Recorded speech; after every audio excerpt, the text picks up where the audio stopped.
반갑습니다. 3월 15일 남평호의 진심정치 시작하도록 하겠습니다. 오늘도 소셜필 컴퍼니 대표 문대영입니다. 진실투쟁에 함께하시는 정의로운 유권자분들과 연대를 통해서 당선을 이루고 싶은 새로운 미래 강서갑 국회의원 후보 남평호 후보님 나오셨습니다. 안녕하십니까? 안녕하십니까? 네, 매일매일 뵈니까 예, 너무 반갑습니다. 정들었죠. 네, 5일째인데 네, 저는 개인적으로 한 30일 같아요. 고생하셨습니다. 아이, 그런 건 아니고요. 네. 그러니까 계속해서 저는 이제 그런 생각이 들더라고요. 후보님을 알아가는 과정인가 이런 생각도 들거든요. 어떠세요? 제가 이 대중 미디어를 통해서 네, 유권자들의 심리, 특히 네. 왜 우리가 이 투쟁해야 되는가 이걸 주로 설명하는데 가끔 이제 들어야 될 시간이 되는 것 같다 이런 느낌이 와요. 네. 가끔 이렇게 이 명함 돌리로 이렇게 상가 방문하고 그러면 남평호 유튜브 봤던 사람이 생겼어요. 오. 그래서 자기가 들었는데 어떤 거 이렇게 말이 좀 길지 않았으면 좋겠다 이런 말씀도 해주시고 네, 그래서 감동했습니다. 네. 강서 유권자들께서도 제 방송을 들은 분이 점점 늘어난다는 게 신기하기도 하고 앞으로 강서 주민들과 더불어서 진실투쟁 그다음에 구독투쟁 해주시기 바랍니다. 네, 구독자 오늘도 좀 늘긴 했지만 예. 네, 뭐 금요일이고 하시니까 좀 다른 일들도 바쁘셔서 오늘 조금밖에 못 늘었어요. 주말 사이에 네. 보시면서 구독, 좋아요 많이 해주시고요. 네. 오늘은 좀 한 주간의 리뷰도 좀 하고요. 네. 사실은 제가 반성이 많이 됐습니다. 사실은 네. 처음에 방송하자고 하셨을 때 네. 제 딴에는 말 길게 안 하시게 자르려고 그랬는데 네. 그렇지 못하고 계속 이제 이렇게 들었던 부분도 있고 다음 주부터는 제가 탁탁탁 잘라서 우리 유권자분들, 시청자분들이 재미를 드리는 방식으로 해야 될 것 같아요. 어떠세요? 제가 인문학을 좋아해요. 아, 그러다 그러시죠. 보니까 자꾸 설명하려고 그러는데 네, 그 점을 우리 문대영 대표께서 네. 잘라주시면 제가 더 짧게 네. 하는 버릇이 생길 것 같습니다. 네. 그리고 이번 주는 한 1시간 정도 녹화를 했습니다.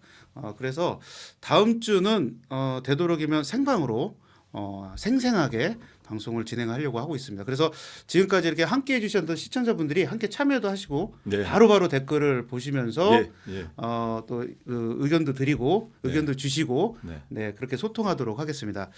네, 오늘 한 주간의 선거운동 리뷰 이제 할 텐데 한 주 어떠셨어요?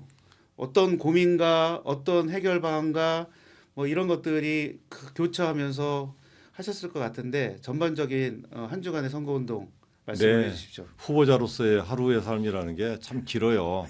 새벽에 일어나서 네. 뜨거운 물 한 잔 먹고 또 전철역이나 거리에서 이렇게 유권자들한테 인사하고 인사 끝난 다음에는 또 가볍게 씻고 나서 또 필요한 모임들을 가고 점심 때부터는 투쟁합니다. 점심을 보통 두세 끼 먹고 보통 저녁은 서너 끼 먹어야지 끝나는 건데요.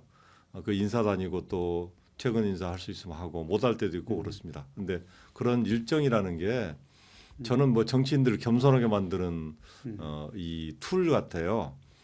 정치인들이 4년에 딱 그 유세기간 전후에서 고개 숙이고 잘 부탁하겠습니다. 잘하겠습니다. 또 나는 이렇게 하겠습니다 하지. 나머지 기간은 그냥 자기 목에 힘주고 다니잖아요. 그래서 그런 4년에 한 번이라도 그게 있는 게 다행인가 싶은데요. 근데 진짜로 이 4년에 한 번이 아니라 4년 내내 유권자들에 대한 마음은 그렇게 고개 숙이지 못하더라도 마음만은 대중의 고통과 시대의 모순을 해결하겠다.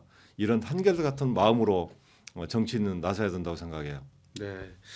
26일 남았습니다. 오늘로. 그렇죠. 네, 26일 남았는데 어떠세요? 지지율에 일단 이제 뭐 남평호 후보님 진심 캠프에서는 네. 삼자 구도다 이렇게 네. 얘기하시고 계시고 지지율의 변화가 또 네. 민심의 변화가 네. 실제로 한 주간에 또 하시면서 네. 수직 상승하고 있구나 느껴지시나요? 현장에서? 저는 느끼고 있어요. 아, 예, 네. 그 민심들의 흐름이라는 것은 제가 가끔 내 선거를 치러보지는 않았지만 네네.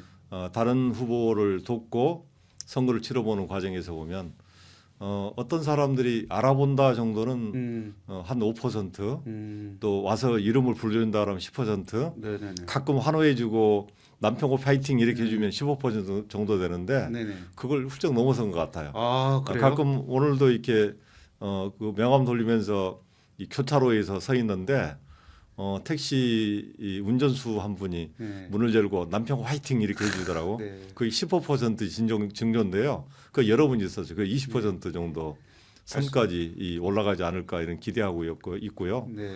저는 뭐 저기 충분히 그 반전의 기회를 마련했다고 생각하는 게 이 대장동 카르텔.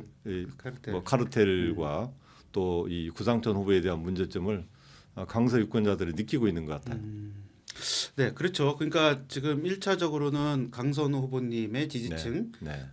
또 확보해야 되고 네. 두 번째는 구상찬 의원이 이제 그동안 계속 강서에서 출마하시면서 아, 예. 계속 낙선을 많이 하셨는데 네. 거기에 또 피로감을 느끼신 또 강서 네. 그 구상찬 의원님의 그 지지자분들도 또 흡수를 해야 되는데 네. 그게 한 20% 된다는 말씀이죠. 예. 뭐 이미 흡수하고 있는 것이 느껴지고요. 네. 이게 별도로 이제 호남향후회라든가 또 네. 각성된 지식인층 네. 또 가난하고 서민들 네. 특히 뭐 화곡동의 네. 재개발 유실을 둘러싼 네, 여러분들 이런 분들이 벌써 남편으로 찾기 시작했어요. 그래서 내일도 저희 사무실에 와서 그런 걸 가지고 토론하자 하는 분도 있고요. 다음 주도 장애인 여러분들께서 네. 장애인 정책 가지고 이 남편이랑 논쟁하겠다. 아. 또 노동자들도 저랑 논쟁해서 뭔가 좀 제가 많이 들었던 그런 것들이 있고 그래서 점점 이렇게 남평호의 현상이 네. 강서에서 이렇게 자리를 잡아가고 있다. 네. 그런 느낌이 있습니다. 그러니까 선거는 기세인데 네. 오늘 들어오시는 모습 보니까 어깨가 힘이 들어가시고 그러니까 이게 선거운동 하시면서 네. 바카스 하나 갖다 주시는 분들 네, 차 이렇게 가면서 빵빵 해주시고 손 흔들어 주시는 분들 네. 뭐 그러면 이게 바카스 못지않은 이게 엔돌핀 확 솟지 않습니까? 힘들다가도. 그 정치가들한테 하는 얘기인데요. 네. 사람 신이 되는 세 가지 경우가 있어요. 예, 세 가지 경우가 있는데 하나는 미치거나 네. 한나는 술을 먹고 취해서 네. 사람 못 알아보거나 네. 세 번째 선거해서 반장이라 돼본 사람이 이 신의 경지에 오른다 그래요.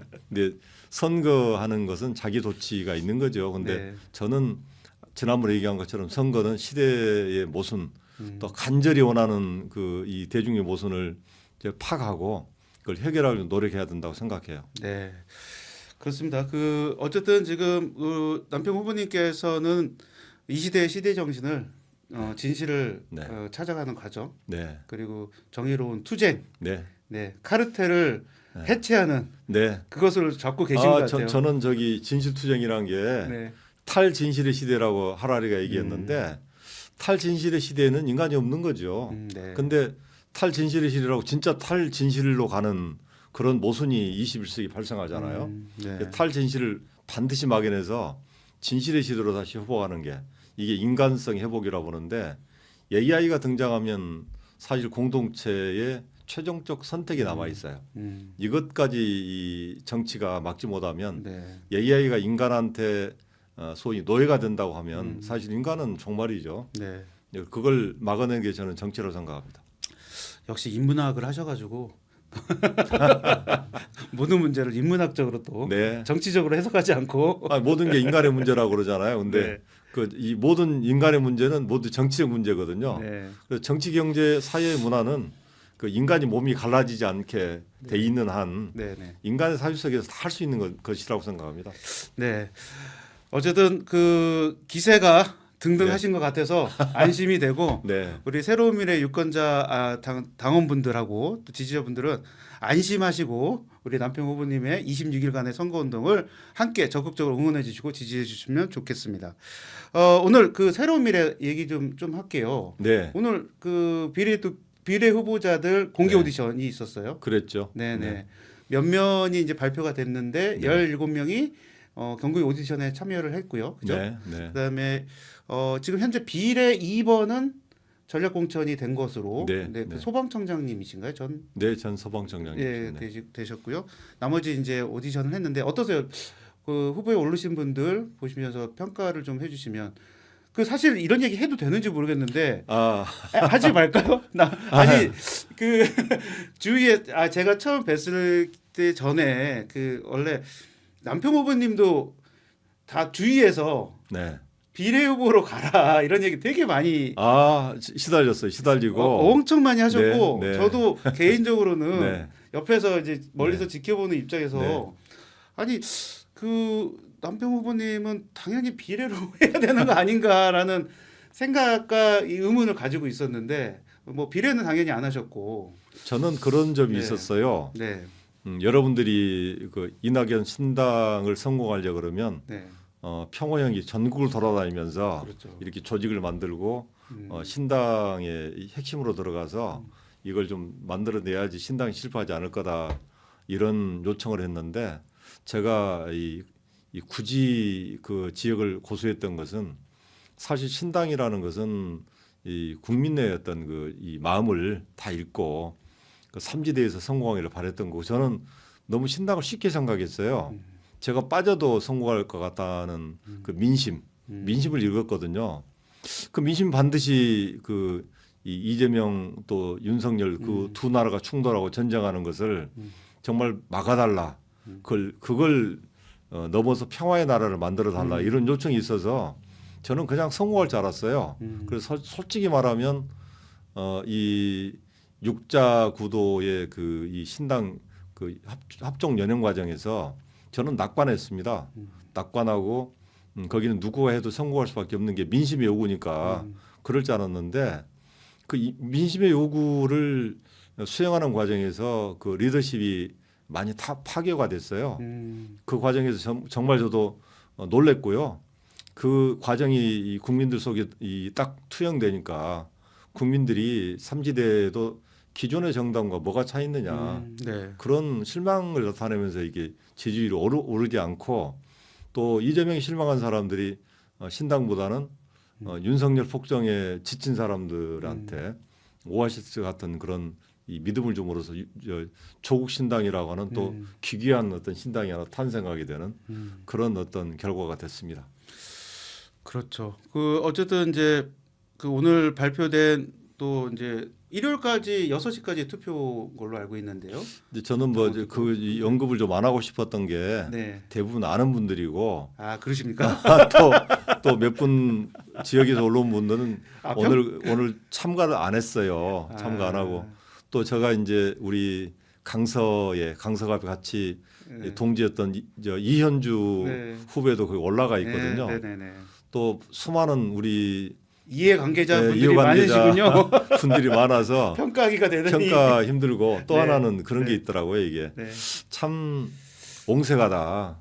이를테면 뭐 이 대단히 사실 비례대표도 아까운 사람이 아니라 비례대표를 넘어서 대통령감이 나왔는데 그런 분들마저도 우리가 이렇게 이 비례에 대한 전망이 어두워서 그런 분도 수용하지 못하는 그런 당이 돼서 옹색해진 것에 대해서 그것도 제 책임이 아닌가 이렇게 자괴감도 느낍니다. 뭐 책임까지 지십니까? 아니 제가 잘했으면 네. 제가 압도적 1위가 됐다면 아마 이 민주당 탈당파가 많았을 겁니다. 네. 근데 제가 압도적 1위를 하지 못함으로써 그 이 민주당의 그 이재명의 그런 폭력과 이 학살에 그냥 침묵할 수밖에 없는 우리 민주당 현역 의원들한테도 미안하고요. 네. 또 아까 민심을 잘 수용하지 못한 이 소위 신당 세력의 그 한계도 제가 이렇게 늘 미안하게 생각하고 조국 신당한테 그 기운을 다시 반드시 찾아야 된다는 오기를 가지고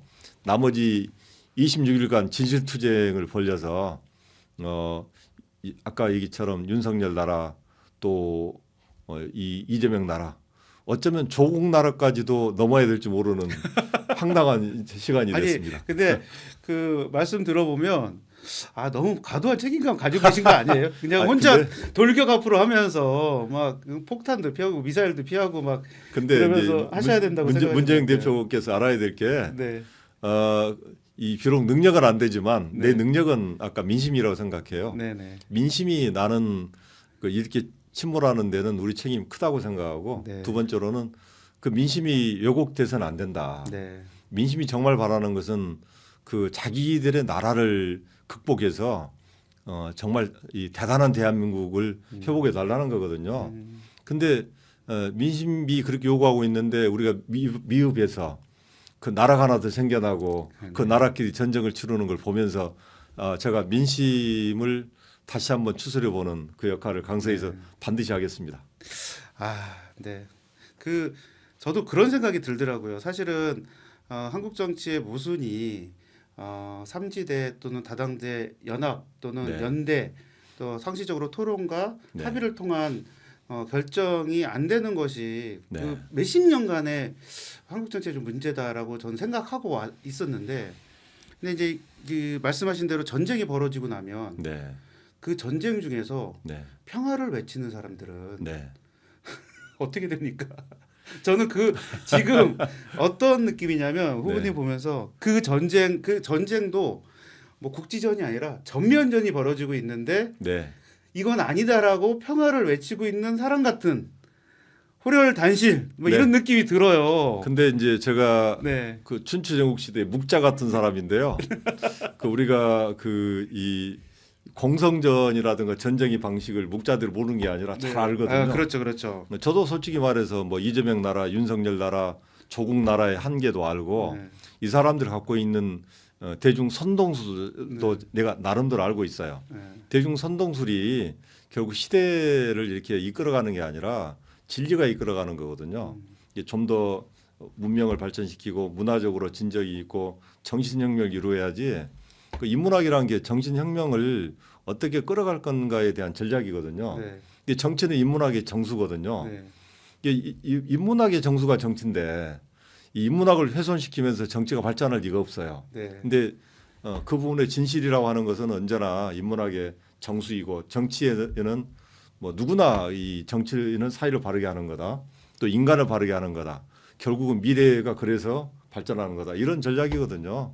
진실 투쟁을 내가 외치는 이유는 묵자의 그런 이 뭐랄까요? 이 전략에 대한 걸 내가 공부를 해서 그래서 아니 그런데 그 후보님이 네. 그래서 그런 사상과 생각 때문에 네. 주위 분들에게 존경은 받으시는 것 같아요. 근데 존경뿐만 아니라 근데 이 네. 현실 정치는 한 반발자국 정도만 네. 앞서 나가야 되는데, 네. 네 그런 부분이 좀 그게 또 후보님 매력이기도 하고. 근데 제가 이를테면 성공하는 인문학자 또 네. 인문학자를 넘어선 정치가 또 정치가를 넘어선 경제가 네. 이걸 늦게 시작했으니까 반드시 보여줄 겁니다. 네, 내가 네. 애초에 얘기한 것처럼 버니 샌더스라든가 네. 아니면 룰라 같은 음. 또 무이카 같은 그런 어떤 소유 정신을 가지고 네. 이 정치를 반드시 성공시켜 나갈 생각입니다. 저는 확신합니다. 네. 제가 네. 뵈면서 들었던 거 짧은 기간이었지만 네. 정말 좋은 정치인이 되실 수 있고 네. 또 좋은 정치인이 정말 탄생했다고 말하기는 그렇지만 네. 어쨌든 이제 선출이 되셔야 되는 거니까 네. 현실적으로는 네. 아마 정말 좋은 정치를 하실 것 같다라는 생각은 하고 있습니다. 네. 네, 그 뭐 아무래도 이해관계도 있으시고 그래서 비례 후보 관련해서 예, 근데 그만하겠습니다. 이런 건 있는 네, 것 같아요. 네. 그 이낙연 대표님과 이재명 대표의 네. 리더십의 차이는 네. 이번 선거 과정에서 네. 조금 대비가 되는 것 같거든요. 예를 네. 들면 그 이제 막말 하면 안 되죠 정치는. 그래서 네. 뭐 정봉주 전 의원의 이제 공천 탈락을 바로 했고, 네. 그래서 그런 부분들을 보면서 어떤 측면에서는 칼같이 자른다 이재명 네. 대표는 네. 그런 느낌도 있고, 또 어떤 부분에서는 이낙연 대표님은 결정이 좀 느린 거 아닌가 이런 네. 생각도 들거든요. 네. 약간 이제 대비되는 측면이 있을 것 같은데 옆에서 보시면 어떠세요? 차이가 많다고 생각해요. 음. 저는 뭐 이재명 리더십을 연구하지는 않았지만 우리 이낙연 리더십에 대해서는 제가 연구를 해본 터라 네. 이렇게 말할 수가 있는데 오늘 질문을 하니까 네. 이재명 리더십을 한두 가지 이렇게 네. 만들어 본다 그러면 그런 게 있어요. 약간의 나폴레옹 같은 리더십도 있는 거고 또 하나는 히틀러 같은 리더십이 결합돼 있는 거죠. 근데 약간 이런 거예요. 그 광적인 자기애 또 무자비한 그 음모를 어떤 영웅의 서사시로 만드는 능력, 그다음에 자기 반대파를 그냥 예를 들면 대의 명분이라는 이름으로 숙청하면서 그게 공천혁명이라고 말할 수 있는 그런 그 언어의 그 이 조련사, 이를테면 사실은 그런 거거든요. 정치가는 이 비트겐슈타인의 말에 따르면 이 사회를 혼란시키는 말을 사용하면 안 돼요. 이게 이 사회 혼란은 언어의 혼란이다 그렇게 말하잖아요. 근데 정치가의 혼란이 바로 사회 혼란을 불러일으키기 때문에 정치가들의 말을 분석해 보면 그 사회 내용을 그 파악할 수가 있어요. 어떻게 사회가 흘러가는 건지, 그 사회가 혼란스러운 건지를 알 수 있어요. 미국에 보면 트럼프 말 보세요. 말같이 않은 말을 하면서 선동하잖아요. 그렇죠. 근데 그 환호하는 사람이 있단 말이에요. 그렇죠. 근데 그것을 우리 한국에 대비하면 이재명과 트럼프가 뭐가 다르죠? 똑같잖아요. 근데 그걸 거슬러 올라가면 나폴레옹 같은 영웅도 비슷했어요. 나폴레옹을 평가했던 책이 전쟁과 평화라는 그런 네. 소설인데 네네. 혹시 읽어봤어요? 토스토이 소설? 네, 얘기는 많이 들어봤습니다. 예. 꼭 읽어야 된다는 얘기는 많이 들어봤어요. 근데 이제 이 토스토이의 전쟁과 평화의 핵심은 그런 거예요. 이를테면 인간이 전쟁과 평화 속에서 어떻게 이 생존하고 또 이렇게 인간성을 메말라가고 네. 어떻게 생각하는지에 대한 그런 내면을 그리고 있는데 나폴레옹에 대해서는 이 톨스토이가 러시아 사람이기 때문에 이 약간의 이 소시오패스 같은 그 네. 정신이 사실은 통해요 그 시기에 혼란스러울 때는. 그래서 아까 이게 똑같은 이재명 대표 같은 그 이 광적인 자기애도 있고 대담한 눈물을 이렇게 영웅적 서사로 만들어내는 그런 문학적 소질도 있는 거고.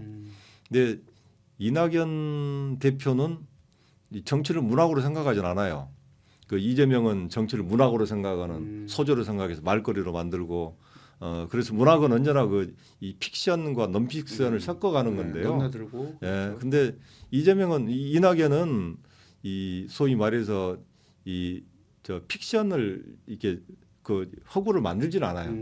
근데 이재명은 허구하고 실제로 이렇게 섞어내요. 섞어서요. 그렇기 때문에 대중은 언제나 논리적 모순 속에서 이 픽션은 픽션대로 논픽션은 논픽션으로 구분할 수가 없거든요. 그래서 항상 대단한 능력자로 얘기를 해요. 그건 뭐 사이비 목사나 사이비 과학자들이 사용하는 흔히 있는 얘기 중에 하나인데요. 이재명 그 대표한테 그 능력이 있는 거죠. 리더십의 차이는 저는 뭐 솔직히 말해서 이런 거 하나 저에 대한 경험을 얘기한다면 이런 거 있어요. 저는 이낙연 대표 20년 8월달에 전당대회 정말 압도적인 표 차이로 김부겸, 박주민을 이기고 당선됐거든요. 네네. 저는 제가 당직을 하나 좀 갖고 싶었어요. 왜냐하면 이낙연이 대선을 준비한다 그러면 당직을 갖고 하나 완장을 차고 하는 게 좀 편하겠다 싶어서 네. 이 공개적으로 좀 요청을 했어요. 네. 민주연구원 부원장 자리를 하나 달라. 그것도 상근도 아니고 비상근으로요. 민주연구원 부원장은 5명 그냥- 정도 되신 걸로. 더 많을 수도 있죠. 네. 비상근은 비상근은 얼마든지 있죠. 많이 있죠. 근데 되게 소심하게 근데- 당직을 하셨네요. 근데 이를테면 그 길거리 가는 개한테도 줄 수 있는 거거든요. 근데 이낙연 우리 대표께서는 그 남평호의 얼굴에 이미 이낙연 이름이 있는데 왜 당직이 필요하냐. 그 정도로 엄정하셨어요. 그래서 저는 그 이낙연 대표의 이 연대 공생 만들고 운영하면서 정말 당직 없이 이게 완전히 완장 없이 이렇게 지냈어요. 근데 이 여의도 어떻게 소문났냐 그러면 이낙연 대표께서 남평으로 완전히 팽시켰다. 그럴 수 있겠는데요. 그렇게 완전히 이 빈껍데기가 됐어요. 근데 이재명은요 정신상 같은 사람 정무실장을 줬잖아요. 맞아. 근데 나는 소위 말해서 이재명과 이낙연의 그 리더십 스타일은 그러니까 이낙연은 항상 이 국민의 헌신하거나 당원의 헌신하는 그런 가운데서 자기 주변을 이렇게 살펴요. 살펴서 과도하지 않게 또 너무 과도하면 이렇게 이 권한을 축소시키면서 1대1로 상대하는 그런 습관이 있고요. 그런 습관 패턴이 있고 이재명은 그러지 않죠. 그냥 자기 이너맨이면 자기들끼리 그냥 공동체 만들어낸 거죠. 그러니까 저는 뭐 대장동 공동체, 대장동 카르텔이 지금 성장하고 있으면서 이 권력의 핵심으로 들어왔다. 이번 공천이 대장동 카르텔이라고 제가 감히 얘기하는 것은 이재명의 리더십에 기인한다 이렇게 저는 생각해요. 아니 근데 이 방송 나가면 이재명 대표 상당히 불편하겠는데요? 저는 뭐 제가 분석한 거니까 네. 또 이재명 개인적인 대표 의견이시니까. 이재명 대표를 제가 모르는 것도 아니고 그렇죠. 또 어쨌든 저는 뭐 저도 한때 이재명 대표를 이렇게 지지했던 적이 있는데 그 모를 때 지지했던 거다 알고 지지한 거로 차이가 있는데요. 저는 저 모를 때는 지지했고는 알고서는 이제 지지를 철회한 터라 저는 뭐 편안하게 얘기할 수 있는 거. 우리 민주당의 어떤 회복이라는 것은 저는 이재명과의 결별 이게 민주당의 회복의 철저히 일의 조건이라고 보고 이재명과 싸우지 않는 이 정치는 저는 기회주의라 생각합니다. 아, 네. 아니 근데 이낙연 대표님도 참 매몰차시네요. 아 자기 이 주변 측근들한테 엄정하죠. 근데 저는 그것도 그 민주형 어떤 의미에서는 네. 이낙연의 장점이라고 봐요. 저는 뭐 네. 이낙연 대표는 언제든지 또 그런 가운데서 필요하면은 이제 사람을 이렇게 갖다 쓸 수 있는 여지가 생기는데 저는 뭐 정조장이나 뭐 이런 과정도 비슷하잖아요. 네. 뭐 실무자들 이제 실학하는 분들이 이렇게 중용하고 네. 또 과감하게 내치기도 하고 그러는데 이낙연은 그런 엄정함은 저는 뭐 언제나 존경해야 돼 마땅하다고 생각해요. 네. 약간 들었다 놨다 하시는 것 같은데. 아니 뭐 제가 받들어 모시는 분을 주로 들었다 놨다 하는 것보다는 네. 아까 리더십에 대한 얘기니까. 우리 저기 시청자분들이 이렇게 듣고 있다가 네. 지금 다시 또 착 올리시니까. 아니 그게 우리가 볼 때는 네. 우리가 볼 때는 개인적으로 네. 챙기지 않아 서운한 건 있지만 네. 국민이 볼 그런 때는 얘기 하세요. 서운한 얘기. 국민이 볼 때는 대단히 뭐냐면 아까 권력을 경계하고 네. 권력을 사적으로 사용하지 말아야 하는 이런 경고기도 하잖아요. 네, 그렇죠. 예, 저는 뭐 그런 점이 좀 이낙연 대표한테 다시 살아나서 지금은 우리 새로운 미래 당원들한테도 제가 부탁했지만 네. 함께 이렇게 국민만 바라보고 이낙연 리더십은 본인을 챙기기를 바라진 않아요. 네. 최소한 국민과 더불어 역사와의 어떤 대화를 원하고 국민의 모순을 해결하려고 노력하는 그런 정치가이기 때문에 저는 뭐 그런 점에서 우리 새로운 미래 이 당원들도 또 국민들도 이낙연의 그런 이 진면목을 다시 알아주시면 좋겠다 이렇게 말씀드리고 싶습니다. 네. 그 말씀하시니까 그런 생각도 들어요. 그러니까 이 정치도 그렇고 뭐 사회도 그렇고 경제도 그렇고 어떤 트렌드한 것이 네. 있는 것 같아요. 네. 그런데 이제 어떻게 보면 이낙연 대표님을 비롯해서 새로운 미래는 네. 그 약간 트렌디한 지금 정치적인 뭐 술수라고 하면 술수 아니면 정세를 파악하는 뭐 전략이면 전략 이 트렌디한 부분에서는 조금 뒤처져 있는 것 같고 네. 그리고 아까 지난번에도 말씀하신 이준석 대표의 경우에는 아주 너무나 그 트렌디해서 네. 그 이제 정치가 시대를 이끌어가고 반발작 정도 이끌어가는 것이 아니라 이제 이준석 대표의 경우에는 뭔가 여기에 그 트렌디한 거에 그냥 탁 묻혀가지고 뭐 이렇게 네. 편가르기를 하거나 뭐 이렇게 하는 것 같거든요. 그 트렌디가 아니고요. 네, 약간 네. 저는 저기 예를 들면 MZ 세대의 정치에 대해서 제가 이제 선배로서 얘기한다면 네. MZ 세대의 정치를 이게 우선 비판하는 게 아니라 네. 우리가 이제 인간 아까 인문학 얘기했잖아. 인문학은 성장해야지 사회가 발전하는 거니까 얘기한다 그러면 MZ 세대의 정치를 혼란하게 만드는 친구죠. 트렌드가 아니라 나는 네.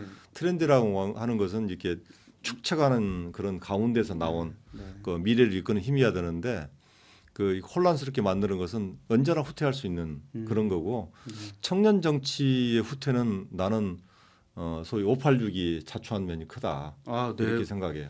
그 청년 정치 관련해서 할 얘기가 많은데 네. 그건 다음 주에 하시죠. 알겠습니다. 네, 청년 정치 정말 네. 어떻게 보면 정말 다시 청년 정치가 나올 수 있을까 이런 고민도 많이 들거든요. 그렇죠. 그 전까지만 네. 지금 21대에는 청년이었잖아요.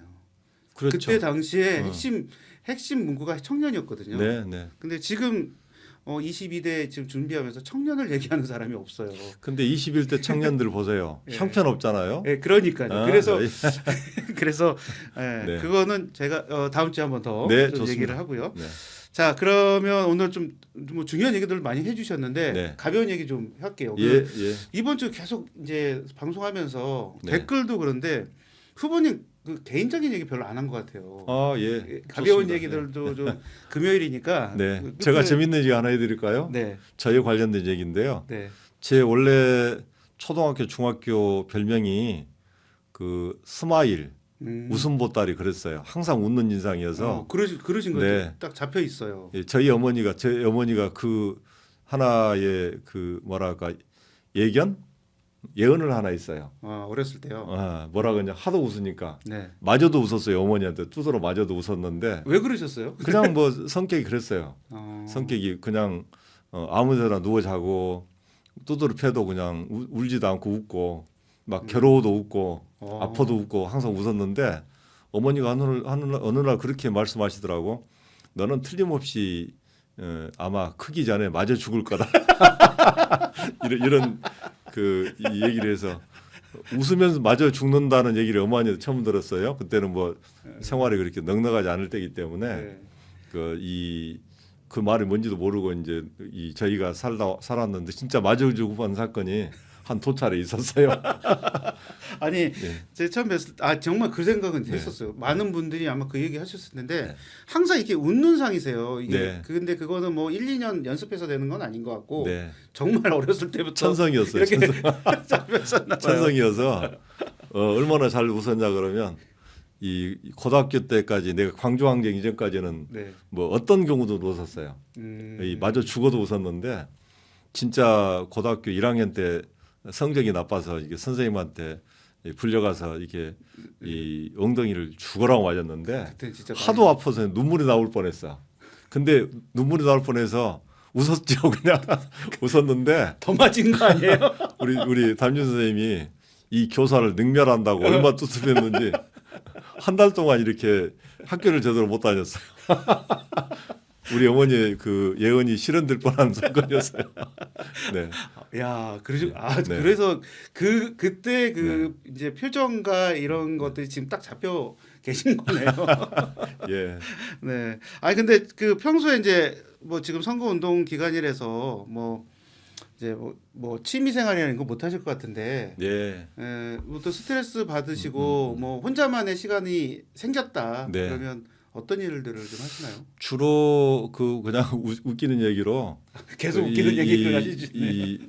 그 스트레스 받을 때가 없었어요, 실제로. 스트레스를 내가 스트레스가 있다는 걸 아는 것은 뭐 거의 이제 감옥 생활 같은 거 하면서 이게 혼자 있다는 게 참 무섭구나 하는 생각도 들고 그랬는데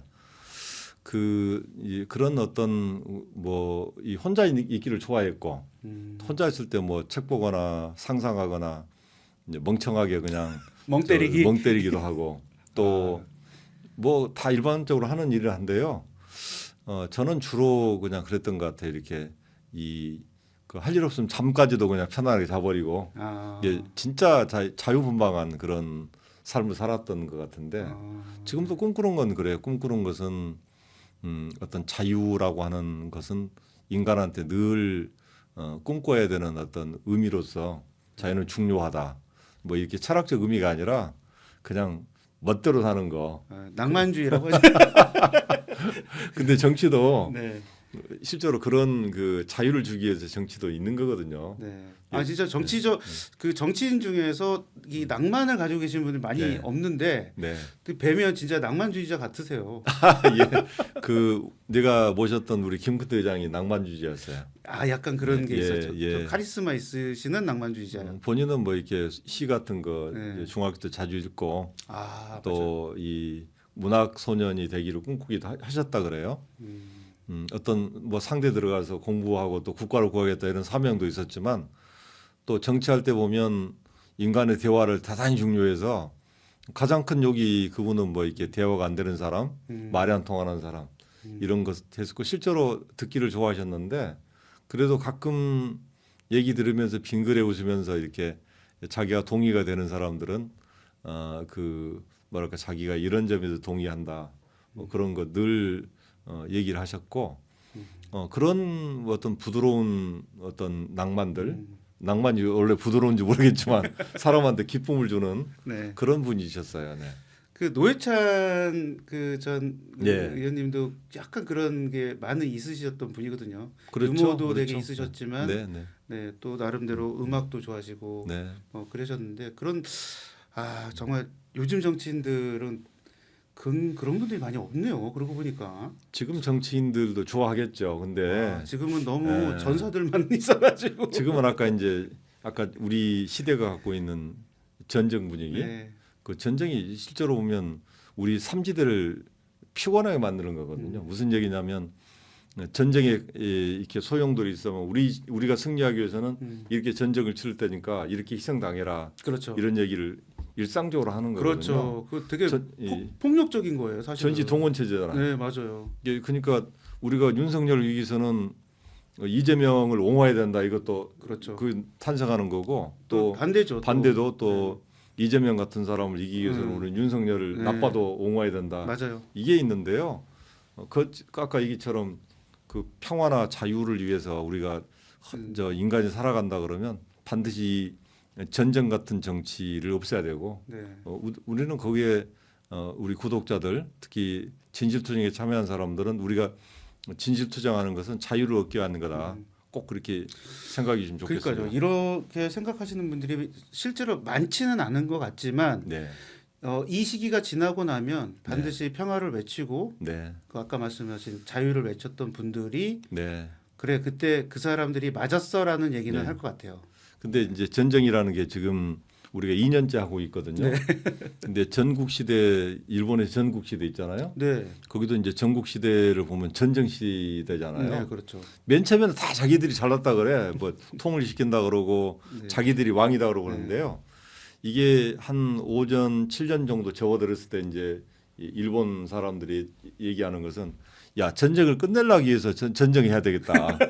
우리가 전쟁하는 목적은 다 잃어버려. 네. 이게 윤석열 이기기 위한 목적이 지금 있지만 그렇죠. 나중에는 이게 이 문명이 파괴되고 네. 생활이 파괴되고 서민들이 정말 울음이 이게 현실화되면 서민들은 그렇습니다. 전쟁 제발 끝내달라 이렇게 얘기하는 시기가 와요. 근데 저는 우리들 서민들 가진 것 없는 사람들은 지금 우리 역사 공부를 하기 때문에 적어도 그거 오기 전에 전쟁 상태를 끝내야지 대한민국의 추락을 막을 수 있을 거다 이런 생각이 듭니다.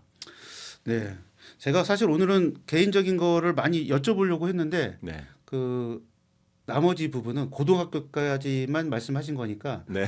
웃다가 맞은 사건까지 네. 그 대학 시절도 좀 궁금하고요. 사실은 댓글에 네. 전두환 정권과의 투사의 이미지로 네. 싸우셨던 분들 그 남평호를 기억하시는 분들이 네. 꽤 많으시더라고요 댓글에. 예. 그래서 그때는 그때도 웃으면서 그랬죠. 경찰들과 싸웠는지 예. 네 그랬는지 그것도 다음 주에 한번 또 네. 예, 기억하겠습니다. 그건 꼭 소개하겠습니다. 들어보도록 하고 네. 제가 보니까 민주화운동 과정에서 네. 또 수감도 되셨잖아요. 네.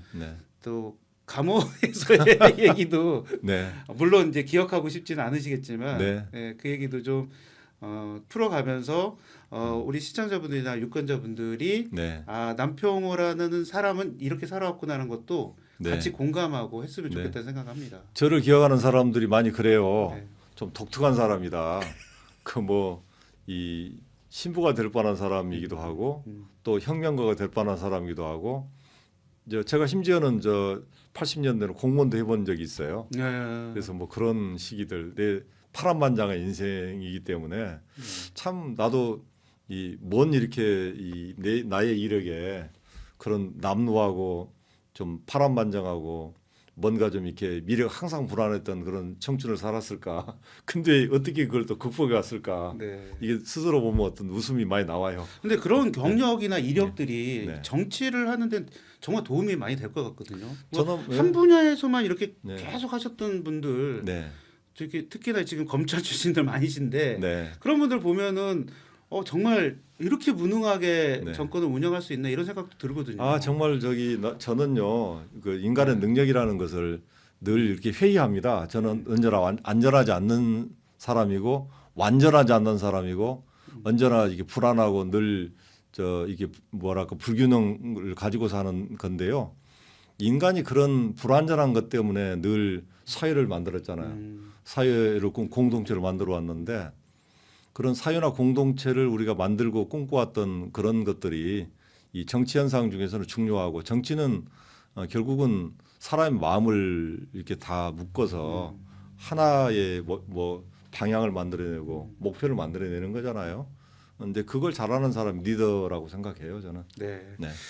그 저희 방송이 그 다른 정치 유튜버들하고 다르게 네. 저는 느낌이 되게 네. 품격 있는 정치 토크를 하고 있다 이런 생각이 저도 좀 저 스스로가 좀 올라간 것 같은 네. 우리 후보님 덕에 그런 아이고, 생각이 되게 아이고. 많이 들어서 네. 좋은 시간을 가지고 있는 것 같습니다. 지금 예. 우리 또 함께 시청해 주시는 분들도 그 막 심한 말과 네. 막 이런 난무하는 그런 유튜버 방송도 많이 있지만 정치 네. 유튜버가 그렇잖아요. 그런데 조금 더 아까 말씀하신 대로 인문학적인 거, 네. 또 생활 속에 우리가 가질 수 있는 지혜와 지식들 네. 뭐 이런 것도 같이 가져가면서 이 방송을 좀 지켜 봐주시고 즐겨주셨으면 좋겠다는 생각도 합니다. 네. 좀 더 높게 이렇게 좀 더 바르게 또 재미있게 우리 문대영 대표께서 네. 잘 이끌어줘서 감사드리고 특히 제가 싸우기 위해서는 또 장판교 내가 장비라 그랬잖아요. 그런 그 느낌을 갖기 위해서는 이게 구독해 주신 분들께서 많이 응원해 주시고 네. 또 주변에 구독자를 늘리는 운동도 해주시고 그러면서 이 시대를 우리 진실의 시대로 다시 만들어졌으면 좋겠다 이런 바람을 여러분들과 공유하고 싶습니다. 네, 우리 그 시청해주신 여러분 제가 끝내기 전에 네. 진짜 궁금한 게 하나 있었어요. 네, 네. 그것만 네, 말씀드리고 그렇죠. 키다리 아저씨, 네, 예, 출마 선언문에 쓰셨던데 네. 강서의 키다리 아저씨가 되겠다. 예, 뭐 그 별명이 원래 있으셨던 거예요? 아니면 이번에 뭐 주위에서 많이 그 얘기를 하시는 겁니까? 어떤 겁니까? 저도 키다리 아저씨는 뭐 초등학교 책에서 봤던 건데 네. 어느 날 이렇게 거리를 갖고 있는데 그 여중생들이 네. 키다리 아저씨네 이렇게 말을 하더라고요. 그래서 약간 그런 이미지가 있으셨나 보네요. 약간 덩치 갖고 근엄하잖아. 키도 크시고. 예. 예, 그리고 이제 좀 웃고 있으면 바보처럼 보이잖아요. 그렇진 않으신데 본인은 그렇게 생각하시는 것 같아요. 예, 원래 여중생들 웃으면서 키다리 아저씨다 그러니까 내가 이렇게 이 약간 바보같이 생겼나 이런 느낌이 들어서 그 여중생들하고 이렇게 셀카를 찍자 그러더라고요. 네, 네. 그래서 그랬죠. 어떻게 이렇게 못생긴 아저씨랑 사진 찍으려 그랬더니 못생겨도 편안하게 보인다. 그렇게 얘기를 하더라고요. 그래서 진짜 못생긴 사람이 됐어요. 아니 근데 그 별명 좋으신가 봐요. 그냥 그냥 받아들였던 게. 그러니까 이게 키다리 아저씨가 몰래 네. 뭔가 이렇게 뒤에서 네. 이렇게 챙겨주고 네.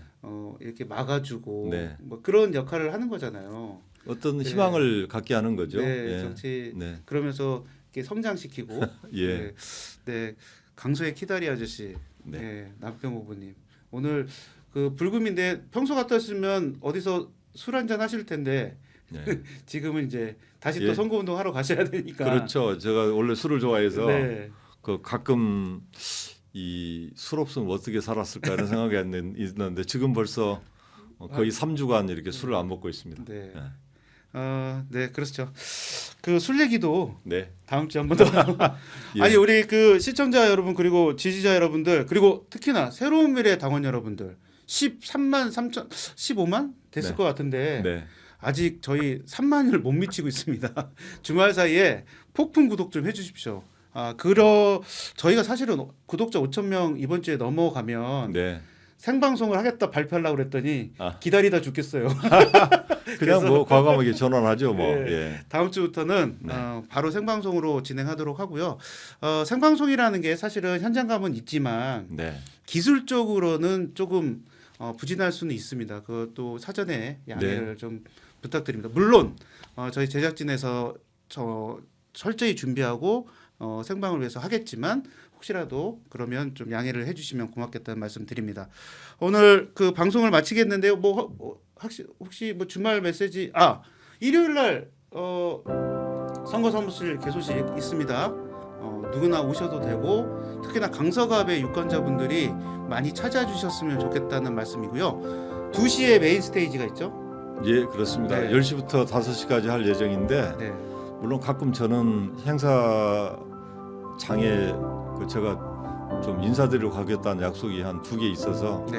그 다녀올 생각으로 있고요. 네. 일요일 날 온종일 같이 얘기 나누고 네. 우리가 톡 파티, 네. 그 토크 파티를 하면서 네. 그 인간이 말로 살잖아요. 말 잘하는 사람들 몇 분 와주셨으면 좋겠어요. 와주셔서 네. 그 재밌는 이 강서갑 선거 문화를 이끌어주면 좋겠다 이런 부탁드리겠습니다. 저는 이낙연 대표님 오셨으면 좋겠는데 모르겠습니다. 아니, 그냥- 이낙연 이 대표께서 네. 사실 저는 그 광주에 내려가서 저와 또 다른 진실 투쟁을 네, 그렇죠. 하시리라 생각하고 있고요. 화상 통화라도 한번 하시죠. 그렇게 그거야 네. 어렵진 않죠. 지금 네. 영상 통화다가 해서 네, 이렇게 네, 화상 통화라도 하시면 네. 만약에 그러시면 월요일 날 네. 틀어보도록 하겠습니다. 네. 네. 오늘 겸손한 마음으로 오늘도 최선을 다하겠습니다. 남평균 TV 시청해 주셔서 감사드리고요. 진실을 위한 투쟁, 정의로운 투쟁, 평화를 위한 정치를 위한 여정 함께 해주시면 감사하겠습니다. 네, 월요일 날 생방송으로 뵙겠습니다. 감사합니다. 네, 감사합니다. 감사합니다. 네. 네.